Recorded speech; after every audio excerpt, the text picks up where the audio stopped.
Chlapček bol zjedený zaživa počas výletu do Disneylandu. V júni v roku 2016 sa rodina Gravesovcov z Nebrasky vybrala na dovolenku do zabavného rezortu, ktorý všetci poznáme, Walt Disney World na Floride. Spolu so svojimi 2 deťmi sa ubytovali v hoteli.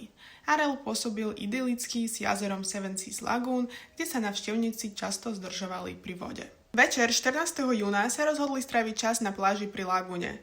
Otec s 3-ročným synom Laneom sa hrali pri plytkej vode, keď sa nečakane objavil aligátor. V priebehu niekoľkých sekúnd zaútočil a vtiahol dieťa pod hladinu. Otec sa snažil syna zachrániť, no útok bol príliš rýchly a silný. Incident spustil okamžitú záchrannú reakciu. Polícia, hašický zbor a špecializované týmy prehľadávali jazero niekoľko hodín. Obyvatelia a navštevníci hotela boli šokovaní prítomnosťou takéhoto predátora priamo v rezorte. Patrania trvalo až do nasledujúceho dňa, keď potápači našli telo chlapca v blízkosti miesta, kde bol napadnutý. Pitva potvrdila, že príčinou smrti bolo utopenie v dôsledku útoku zvieraťa. Po smrti Lanea Disney sprísnil bezpečnostné pravidlá v rezorte.